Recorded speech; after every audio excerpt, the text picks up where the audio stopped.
Hello दोस्तों, कैसे हैं आप सब।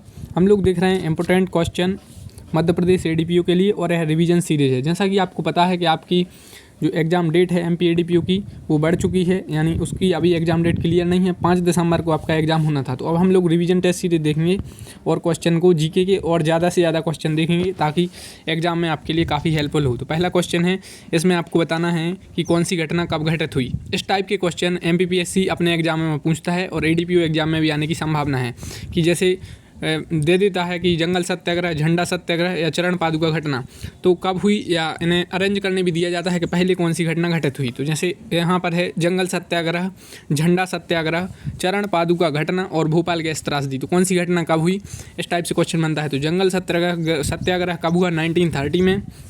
झंडा सत्याग्रह 1923 में, चरण पादुका घटना 1931 में और भोपाल गैस त्रासदी 1984 में। तो अरेंज करने आ जाता है कि पहले कौन सी घटना घटित हुई और बाद में कौन सी। तो जंगल सत्याग्रह कब हुआ, 1930 में। झंडा सत्याग्रह 1923 में। चरण पादुका घटना 1931 में। और चरण पादुका घटना को मध्य प्रदेश का जलियांवाला बाग कहा जाता है, जलियांवाला बाग कांड। तो आपको बताना है जलियांवाला बाग की जो घटना थी या कांड था वो कब हुआ था। इसके अलावा भोपाल गैस त्रासदी आपको पता ही है, मिथाइल आइसोसाइनेट गैस से हुई थी 1984 में। नेक्स्ट क्वेश्चन है, इसमें आपको संबंधित स्थल बताना है कि शेख रमजान का संबंध कहाँ से है। जो स्वतंत्रता आंदोलन में मतलब जिन्होंने भाग लिया था 1857 के, तो उनका संबंध कहाँ से है। जैसे रानी लक्ष्मीबाई का, टाट्या भील का, शहादत खान का। तो इस टाइप से क्वेश्चन बनते हैं। या तात्या टोपे का। तो शेख रमजान का संबंध सागर से है, शेख रमजान का संबंध सागर से है। रानी लक्ष्मीबाई का संबंध झांसी से है। टाट्या भील का संबंध खरगोन और खंडवा दोनों जगह से। ऑप्शन में आएगा तो आप लगा दीजिए, जनरली खंडवा आता है। इसके अलावा शहादत खान का संबंध महू से है। तो एक बार और देख लेते हैं। तो इस टाइप के क्वेश्चन बनते हैं कि किस स्वतंत्रता संग्राम सेनानी के संबंध कहाँ से है। शेख रमजान का कहाँ से है, सागर से। या आप यह याद कर लीजिए। और सागर में डॉक्टर हरि सिंह और विश्वविद्यालय है जो कि मध्य प्रदेश का सबसे पुराना विश्वविद्यालय है। इसके अलावा रानी लक्ष्मीबाई, इनका संबंध कहाँ से, झांसी से और ग्वालियर में इनकी समाधि है। इसके अलावा टाट्या भील अभी न्यूज़ में है। और एक पातालपानी रेलवे स्टेशन है, इसका नाम बदलने की अभी मांग चल रही है। इससे पहले अभी आपको पता होगा हबीबगंज का नाम बदलकर कमलापति रेलवे स्टेशन कर दिया है और अब मतलब जो भी जंक्शन कर दिया है। इसके अलावा अभी जो यहाँ मैंने आपको बताया पातालपानी, तो यहाँ का मांग चल रही है टाट्या भील के नाम पर करने की। ठीक है। शहादत खान का संबंध कहाँ से है, महू से है। और डॉक्टर भीमराव अम्बेडकर का जन्म जला भी महू है। नेक्स्ट है संबंधित स्थल और किस वंश से संबंधित। जैसे खजुराहो मुख्यतः किस वंश से संबंधित था, या ग्वालियर से मुख्यतः किस वंश का संबंध था, या इंदौर से किस वंश का संबंध था, या ओरछा से किस वंश का संबंध था। तो इस टाइप से भी क्वेश्चन बनते हैं। तो खजुराहो जो कि छतरपुर जिले में आता है, यह चंदेल वंश से मुख्यतः संबंधित था। खजुराहो यूनेस्को की वर्ल्ड हेरिटेज साइट में भी है। मध्य प्रदेश में 203 यूनेस्को वर्ल्ड हेरिटेज साइट हैं। एक तो खजुराहो, एक सांची और भीमबेटका। तो 3 में खजुराहो काफ़ी महत्वपूर्ण भूमिका रखता है और चंदेल वंश से खजुराहो का संबंध था। इसके अलावा ग्वालियर, तो ग्वालियर आपको पता ही है सिंधिया वंश से संबंधित है। और ग्वालियर में महारानी लक्ष्मीबाई की समाधि है और तानसेन की भी समाधि है। गौस मोहम्मद का मकबरा भी ग्वालियर में है। ग्वालियर के किले को पूर्व का जिब्राल्टर भी कहा जाता है। नेक्स्ट है इंदौर। तो इंदौर से मुख्यतः संबंध था होलकर का। होलकर वंश की राजधानी आपने सुना होगा इंदौर को। इसके अलावा नेक्स्ट है ओरछा। तो ओरछा से किसका संबंध था, ओरछा बुंदेलखंड में आता है और बुंदेला वंश से ओरछा संबंधित था। तो एक बार फिर से देख लेते हैं। तो खजुराहो से चंदेल वंश का संबंध था, ग्वालियर सिंधिया वंश, इंदौर होलकर वंश और ओरछा बुंदेला वंश। नेक्स्ट है जबलपुर के रूपनाथ दतिया के गुर्जरा नामक स्थान पर स्थित लघु शिलालेख तथा सांची स्तूप से किसका संबंध है। तो जबलपुर में एक रूपनाथ अभिलेख आपने सुना होगा और दतिया में एक गुर्जरा अभिलेख है। तो इनका संबंध किस शासक से है और सांची के स्तूप से। तो सांची के स्तूप से आपको पता है अशोक का संबंध है। इसके अलावा जबलपुर का रूपनाथ अभिलेख और गुर्जरा में जो अभिलेख है उसका संबंध भी अशोक से है। देखिए गुर्जरा अभिलेख काफ़ी भूमिका रखता है, या मध्य प्रदेश के पॉइंट ऑफ व्यू से नहीं, देश के पॉइंट ऑफ व्यू से भी गुर्जरा अभिलेख काफ़ी महत्वपूर्ण भूमिका रखता है। क्योंकि अशोक का नाम जो शायद अशोक है, वो पर्सनली मैं बता रहा हूँ, शायद वो ये इसी अभिलेख से मतलब इसी अभिलेख में डायरेक्टली मेंशनड है। जबकि अब आप अगर अन्य अभिलेख देखेंगे अशोक के और भी अभिलेख हैं तो वहाँ पर अशोक का नाम शायद प्रियदर्शी मिलता है। लेकिन यहाँ ऐसा अभिलेख है गुर्जरा में है जो दतिया में, कि दतिया जिले में आता है गुर्जरा, यहाँ पर अशोक का नाम अशोक मिलता है। तो इसलिए यह काफ़ी इंपॉर्टेंट है, इससे क्वेश्चन ज़्यादातर बनते हैं। नेक्स्ट है किसको राष्ट्रीय ध्वज फहराने पर 6 माह के कारावास की सज़ा दी गई। तो मध्य प्रदेश में पंडित सुंदरलाल शर्मा को 6 माह के कारावास की सज़ा दी गई थी राष्ट्रीय ध्वज फहराने पर। नेक्स्ट है समय काल के अनुसार जमाइए, मतलब कौन पहले आया। जैसे पहले नंबर पर छत्रसाल, राजा भोज, रुद्र प्रताप सिंह बुंदेला और रानी लक्ष्मीबाई। तो रानी लक्ष्मीबाई तो आपको पता है 1857 की क्रांति में भाग लिया था। और आपको जैसे छत्रसाल का आइडिया होगा 1700 के आसपास। राजा भोज ये थे आपके काफ़ी पहले थे 1000 ईस्वी के आसपास। और रुद्र प्रताप सिंह बुंदेला मतलब 1500-1600 के आसपास। तो इसमें आपको बताना है कि पहले कौन आए। तो देखिए छत्रसाल कब आए, 1700 के आसपास थे छत्रसाल। राजा भोज थे 1000 के आसपास, 1000 ईस्वी। और रुद्र प्रताप सिंह बुंदेला जिन्होंने ओडिशा की स्थापना की तो 1500-1600 के आसपास। और रानी लक्ष्मीबाई 1857। तो पहले नंबर पर आएंगे यहाँ पर कौन, राजा भोज। फिर उसके बाद आएंगे रुद्र प्रताप सिंह बुंदेला, फिर उसके बाद छत्रसाल और फिर रानी लक्ष्मीबाई लास्ट में। तो इस टाइप से आपको जमाने के आ सकता है कि पहले कौन आया और बाद में कौन। ठीक है, नेक्स्ट है राई नृत्य, अखाड़ा नृत्य, जबारा नृत्य, बधाई नृत्य, सेरा नृत्य और ढमरियाई नृत्य मुख्यतः किस क्षेत्र से संबंधित हैं। तो देखिए जो नृत्य हैं, लोकगीत हैं, इस टाइप से क्वेश्चन काफ़ी पूछे जा रहे हैं और आपसे पूछे जाएंगे। आपके सिलेबस में भी मेंशनड है। पूछ लेंगे कि राई नृत्य कहाँ से संबंधित है मुख्यतः। ऑप्शन में दे देंगे बघेलखंड दे देंगे, बुंदेलखंड दे देंगे, मालवा दे देंगे या निमाड़ दे देंगे। तो इस टाइप से क्वेश्चन बनता है।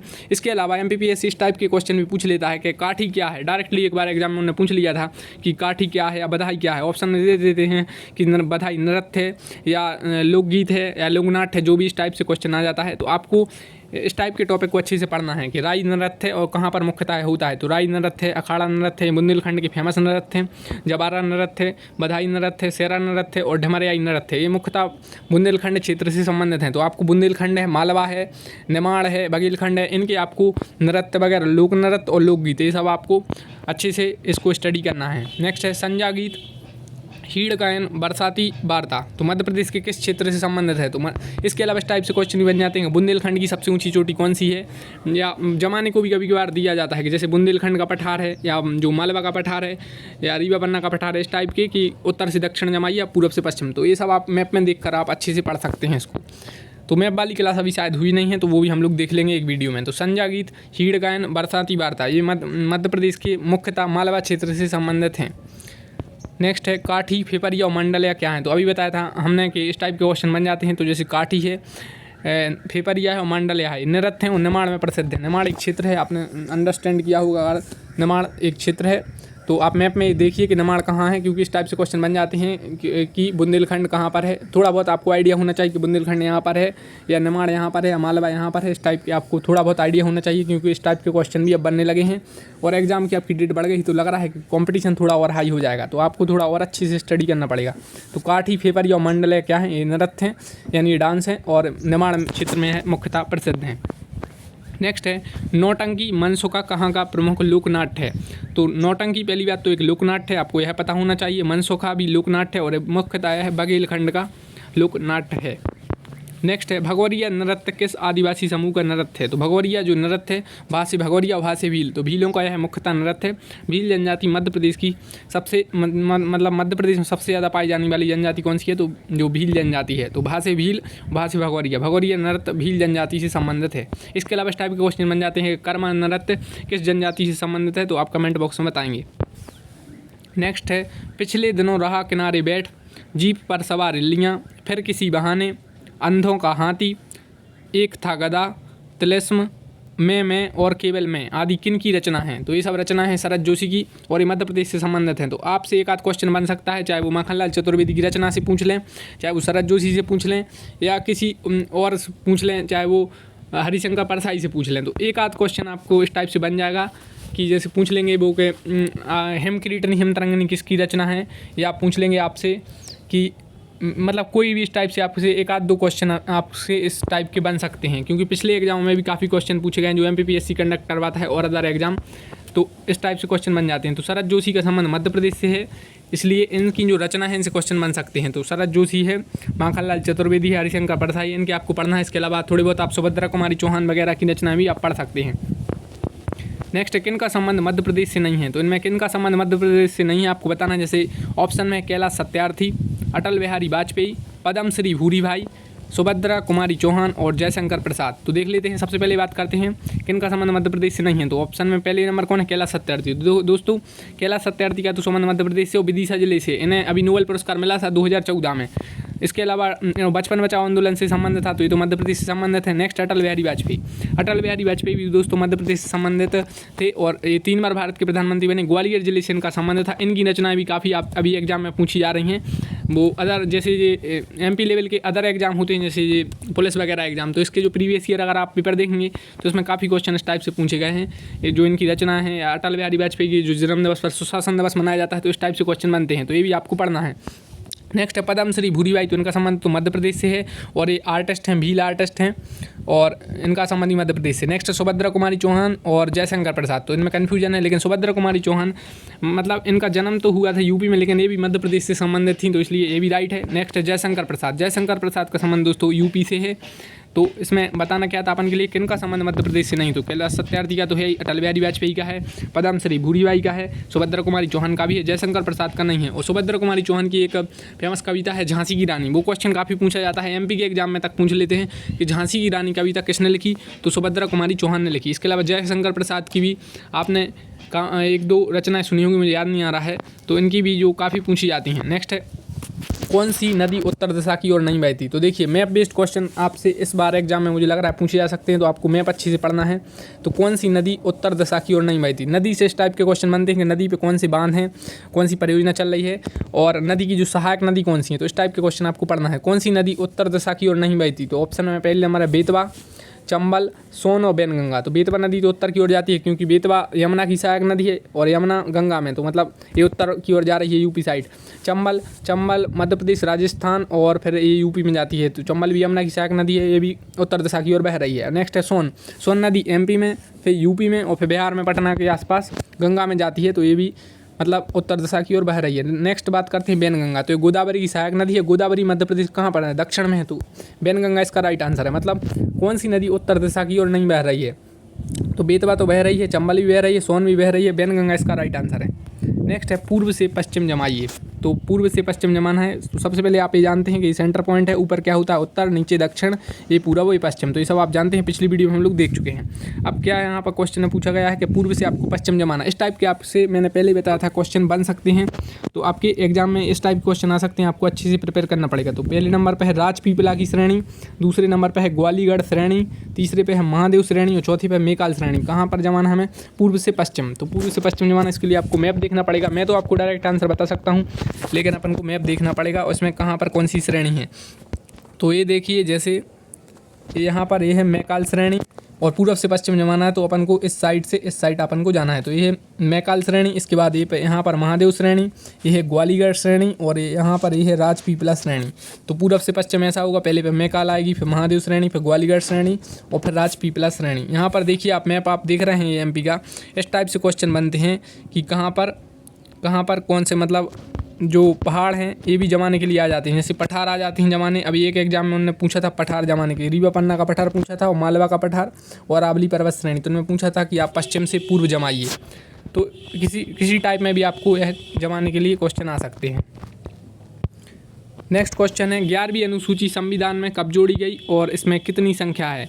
तो 11वीं अनुसूची टोटल जो कॉन्स्टिट्यूशन में कितनी मतलब शेड्यूल्स हैं, तो 12 शेड्यूल्स हैं। पहले जब संविधान लागू हुआ था तो 8 थी, अब 12 अनुसूची हैं। इस टाइप से क्वेश्चन बनता है। तो 11वीं अनुसूची जोड़ी गई थी ये 73वें संविधान संशोधन 1992 में, और 74 जो 12वीं अनुसूची थी वो भी जोड़ी गई थी 1992 में, लेकिन वो 74वें संविधान संशोधन से जोड़ी गई थी। तो 11वीं अनुसूची में कितनी मतलब इसमें कितने सब्जेक्ट हैं, तो 29 सब्जेक्ट हैं, और जो 12वीं अनुसूची है उसमें 18 सब्जेक्ट हैं। तो इस टाइप से क्वेश्चन बनता है। एक क्वेश्चन और बनता है, वो PSC लेवल के एग्जाम में पूछा जाता है, जनरली आपसे नहीं पूछा जाएगा, कि मतलब जो अमेंडमेंट हुआ था, जब जो मतलब 73rd कॉन्स्टिट्यूशनल अमेंडमेंट, उस समय भारत के प्रधानमंत्री कौन थे, तो ये आप कमेंट बॉक्स में बताएंगे। नेक्स्ट है दोस्तों ऐशबाग स्टेडियम से क्वेश्चन भी बन जाते हैं कि कौन सा स्टेडियम कहाँ पर है, या कौन सी एकेडमी कहाँ पर है, जैसे जवाहरलाल नेहरू पुलिस अकेडमी कहाँ पर है, या महारानी लक्ष्मीबाई शारीरिक प्रशिक्षण संस्थान कहाँ पर है। इस टाइप से क्वेश्चन बनते हैं, स्टेडियम के क्वेश्चन बनते हैं। तो देख लेते हैं, ऐशबाग स्टेडियम, नेहरू स्टेडियम, रूप सिंह स्टेडियम और तात्या टोपे स्टेडियम। ऐशबाग स्टेडियम कहाँ पर है, भोपाल में है, और भोपाल राजधानी भी है मध्य प्रदेश की। इसके बाद है नेहरू स्टेडियम इंदौर में है, मिनी मुंबई कहते हैं इंदौर को, 5वीं बार सबसे स्वच्छ शहर का दर्जा जीता है। इसके बाद है रूप सिंह स्टेडियम, कैप्टन रूप सिंह स्टेडियम इसे जनरली कहा जाता है, ग्वालियर में है। और नेक्स्ट है तात्या टोपे स्टेडियम, तो तात्या टोपे स्टेडियम भी दोस्तों भोपाल में है। नेक्स्ट है मेले। मेले से भी क्वेश्चन बन जाते हैं। तो बरवान का मेला कहाँ लगता है पूछ लेंगे, जोगेश्वरी देवी का मेला पूछ लेंगे, कान्हा बाबा का मेला भी पूछा जा सकता है और सिंहस्थ का मेला भी। तो बरवान का मेला लगता है नरसिंहपुर में, यह नर्मदा नदी के किनारे पर लगता है। इसके अलावा जोगेश्वरी देवी का मेला काफ़ी फेमस है, विख्यात है, यह चंदेरी में लगता है। लेकिन क्वेश्चन ऐसा भी पूछा जा सकता है कि यह किस जिले में लगता है। तो जिला पूछे तो आपको अशोकनगर लगाना है, क्योंकि चंदेरी अशोकनगर जिले में आता है। बरमान का मेला नरसिंहपुर, जोगेश्वरी देवी का मेला चंदेरी, कान्हा बाबा का मेला सोडलपुर में लगता है। जिला अगर पूछे तो हरदा लगाना है। इसके अलावा सिंहस्थ का मेला कब लगा था, यानी अब कब लगेगा, तो 2028 में लगेगा उज्जैन में और छपरा नदी के किनारे लगता है। Who is known as the father of artificial intelligence. Artificial intelligence काफ़ी न्यूज़ में है, इसे शॉर्ट फॉर्म में AI कहते हैं। AI का फुल फॉर्म भी पूछा जाता है। तो AI का फुल फॉर्म अगर पूछें तो आर्टिफिशियल इंटेलिजेंस है, और फादर पूछें आर्टिफिशियल इंटेलिजेंस के तो ओवन मैकार्थी। ओवन मैकार्थी हैं जो आर्टिफिशियल इंटेलिजेंस का इन्हें पितामह कहा जाता है। नेक्स्ट है correct full form. Full form type से क्वेश्चन बन सकते हैं। HTTP का फुल फॉर्म पूछ लेंगे, या HTML का पूछ सकते हैं, या FTP का, या DNS का। तो HTTP का फुल फॉर्म है हाइपर टेक्स्ट ट्रांसफ़र प्रोटोकॉल, और HTML का है hyper text markup language, FTP का है फाइल ट्रांसफ़र प्रोटोकॉल, और DNS का है डोमेन नेम सिस्टम। नेक्स्ट है कुछ क्वेश्चन आपके लिए हैं, आपको इनका आंसर बताना है। GPEG का फुल फॉर्म क्या है और DPI का फुल फॉर्म क्या है। और थर्ड और लास्ट क्वेश्चन आपके लिए कि व्हाट्सएप, ट्विटर जो न्यूज़ में है, अभी व्हाट्सएप न्यूज़ में है, व्हाट्सएप, ट्विटर, यूट्यूब इनके फाउंडर कौन है और कब इनकी स्थापना हुई। तो इस टाइप से क्वेश्चन आपके पूछे जा सकते हैं, क्योंकि यह 5th यूनिट से रिलेटेड हैं। तो दोस्तों आप वीडियो को लाइक करिए, चैनल को सब्सक्राइब करिए। आपकी ADPU की एग्जाम डेट बढ़ गई है और अब फिर से अप्लाई कर सकते हैं जो स्टूडेंट 3 दिसंबर से लेकर 13 दिसंबर तक। तो कॉम्पिटिशन अब लग रहा है और टफ होने वाला है, इसलिए आप अच्छे से प्रिपेयर करिए। अब हम लोग भी थोड़े और डीप में क्वेश्चन देखेंगे, क्योंकि जो हम लोगों ने पहले क्वेश्चन देखे हैं वो एग्ज़ाम डेट काफ़ी फास्ट थी, तो उस टाइप से देखेंगे। अब थोड़ा हम लोग डिटेल में क्वेश्चन देखेंगे, डीप में क्वेश्चन देखेंगे और काफ़ी ज़्यादा क्वेश्चन देखेंगे। तो आप चैनल को सब्सक्राइब के साथ बेल आइकन भी दबाइए। Thanks for watching the video. Thank you.